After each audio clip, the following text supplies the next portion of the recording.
Hello students, good morning to all. Today I will explain the topic cardiac cycle. Student, the sequential events in the heart is cyclically repeated is called cardiac cycle. Student, heart में क्या होता है कि कुछ events जो हैं cyclically repeat होते रहते हैं। जैसे आरिकल कॉन्ट्रैक्ट करने के बाद वेंट्रिकल कॉन्ट्रैक्शन शुरू हो जाता है और वेंट्रिकल कॉन्ट्रैक्शन के बाद जॉइंट डायस्टॉल स्टेज आती है और यही प्रोसेस लगातार रिपीट होते रहते हैं। तो स्टूडेंट तो हम वी कैन से दैट कि the sequential event in the heart is cyclically repeated is called cardiac cycle. Heart के अंदर कुछ इवेंट साइक्लिकली रिपीट होते रहते हैं, इसी को कार्डियक साइकिल कहा जाता है। Student, it consist systole and diastole of atria and ventricle. Student, इसमें दो चीज़ें आती हैं, एक सिस्टोल और डायस्टोल। सिस्टोल का मतलब होता है कंट्रैक्शन ऑफ हार्ट और डायस्टोल का मीन्स होता है रिलैक्सेशन ऑफ हार्ट। तो यहाँ पे हम बात करेंगे किसका सिस्टोल होगा किसका डायस्टोल होगा। तो एट्रिया और वेंट्रिकल जो चैम्बर्स होते हैं वो सिस्टोल और डायस्टोल करते हैं। स्टूडेंट, सबसे पहले हम इस कार्डियक साइकिल की कुछ जो भी फेजेस हैं उनको स्टडी करते हैं। सबसे पहले होता है क्या स्टूडेंट, एट्रियल कॉन्ट्रैक्शन फेज आती है।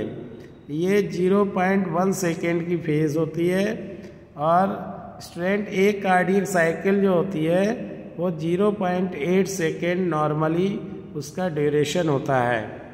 स्टूडेंट, जब दोनों आर्टिकल कॉन्ट्रैक्ट करते हैं तो स्टूडेंट ये फेज कहलाती है एट्रियल कॉन्ट्रैक्शन या एट्रियल सिस्टोल फेज। इसका ड्यूरेशन 0.1 सेकेंड होता है।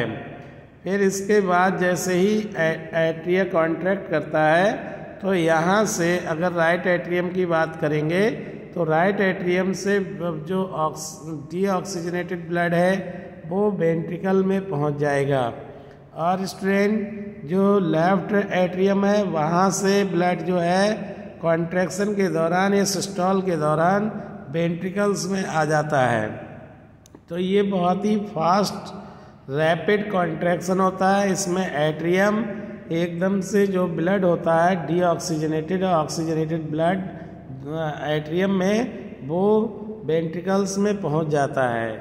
स्टूडेंट, इसके बाद वेंट्रिकल सिस्टोल शुरू हो जाता है और जब वेंट्रिकल सिस्टोल शुरू होगा तो एट्रियम डायस्टोल पोजीशन में पहुंच जाएगा। तो यहाँ पर स्टूडेंट जैसे ही इधर वेंट्रिकल आरिकल सिस्टोल जैसे ही एंड होगा और वेंट्रिकल सिस्टोल जैसे स्टार्ट होगा तुरंत फर्स्ट हार्ट साउंड प्रोड्यूस होगी, that is called the love sound. Student, अब यहाँ पर क्या होगा, दोनों वेंट्रिकल एक साथ रिदम से कॉन्ट्रैक्ट करेंगे और ये 0.3 सेकेंड में वेंट्रिकल का कॉन्ट्रैक्शन या सिस्टोल फिनिश हो जाता है। इसके बाद स्टूडेंट इस दौरान जब वेंट्रिकल सिस्टोल पोजीशन में होंगे तो आरिकल जो होंगे वो स्टूडेंट डायस्टोल कंडीशन में होंगे और जब आरिकल डायस्टोल कंडीशन में होंगे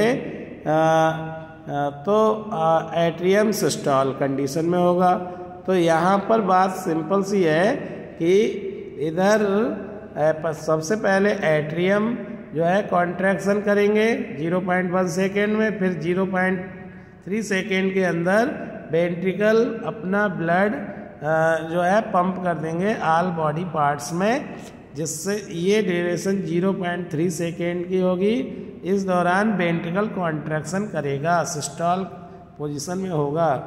फिर आती है जॉइंट डायस्टोल। इस फेज में ये 0.4 सेकेंड की होती है। इसमें हार्ट के चारों चैम्बर एक साथ रिलैक्सेशन पोजीशन में आ जाते हैं स्टूडेंट और इस दौरान जब रिलैक्सेशन पोजीशन में आते हैं तो ये फेज कहलाती है स्टूडेंट जॉइंट डायस्टॉल। तो इसकी ड्यूरेशन 0.4 सेकेंड की होती है। और स्टूडेंट इस दौरान क्या होता है, जब जॉइंट डायस्टॉल की कंडीशन आती है तब सेकेंड हार्ट साउंड प्रोड्यूस होती है। और स्टूडेंट ये आइसोबोलूमेट्रिक फेज होता है। इसे फर्स्ट रैपिड फिलिंग फेज भी कहा जाता है, क्योंकि रिलैक्सेशन पोजीशन में क्या होता है कि जो हार्ट है उसमें बॉडी पार्ट से डीऑक्सीजनेटेड ब्लड राइट एट्रियम में आता है और लेफ्ट एट्रियम में ऑक्सीजनेटेड ब्लड लंग्स से फिल होता है। इसीलिए इसे फर्स्ट रैपिड फिलिंग फेज कहा जाता है स्टूडेंट। तो इन दिस वे दिस पहले एट्रियम सिस्टॉल, फिर वेंट्रिकल सिस्टॉल, फिर जॉइंट सिस्टॉल, वो डायस्टॉल। तो ये तीनों इवेंट्स कंटिन्यूअसली रिपीट होते रहते हैं। इसी को कार्डियक साइकिल कहा गया है। एक कार्डियक साइकिल की जो ड्यूरेशन होती है स्टूडेंट वो 0.8 सेकेंड होती है। तो now first is atrial phase. Atrial change में क्या आएगा कि एट्रियल सिस्टॉल करेगा, एट्रियल डायस्टॉल करेगा। तो स्टूडेंट एट्रियल चेंज में फेज में क्या क्या होगा, तो सॉरी एट्रियल चेंज में क्या क्या आएगा स्टूडेंट, एट्रियल सिस्टॉल और डायस्टॉल। तो एट्रियल सिस्टॉल करेगा 0.1 सेकेंड के लिए और 0.7 सेकेंड के लिए ये डायस्टॉल करेगा। तो यहाँ पे सिस्टॉल का समय बहुत कम है पर डायस्टॉल का समय बहुत ज़्यादा है।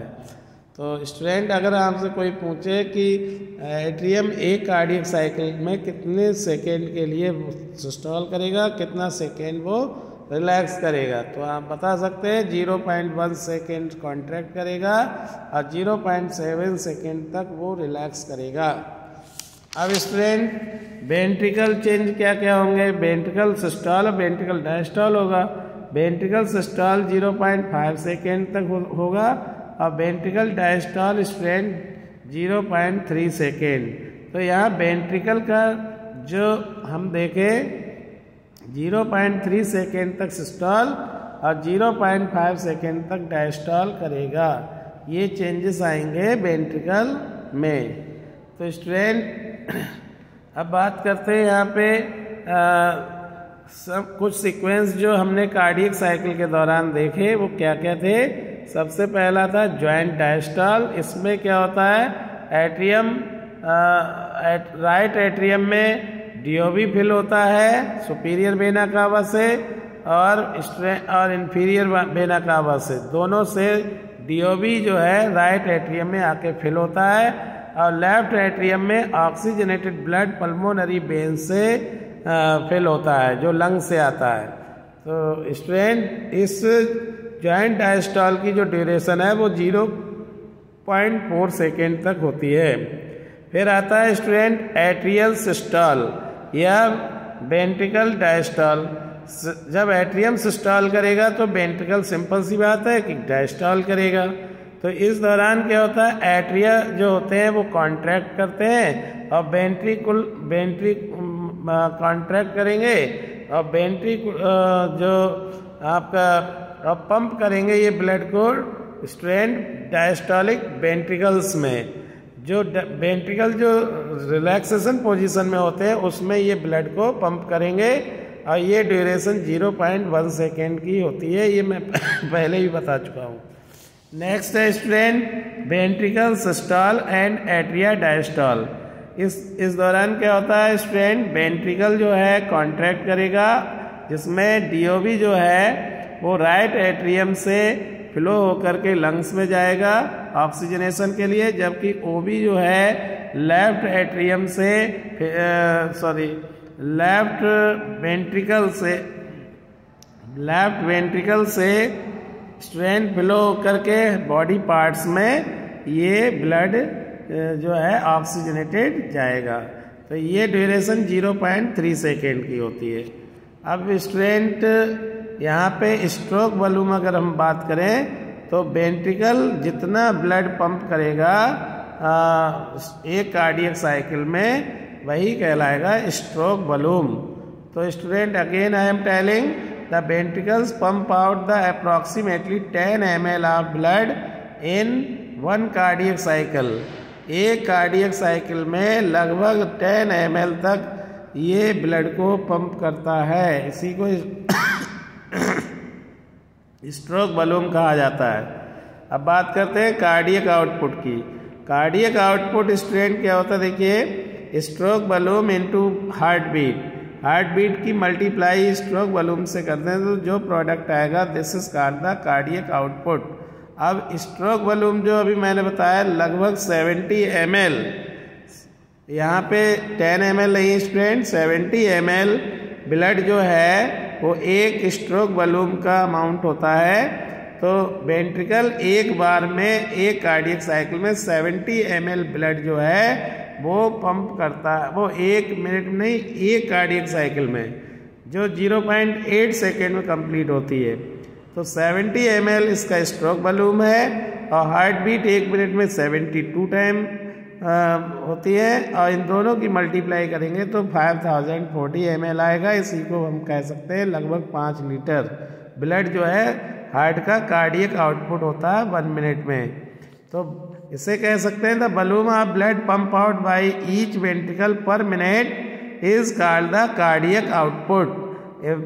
मीन्स ये है कि वेंट्रिकल के द्वारा 1 मिनट में जो ब्लड पंप किया जाता है वही कहलाएगा कार्डियक आउटपुट। तो student in this way you can understand cardiac cycle. Thank you.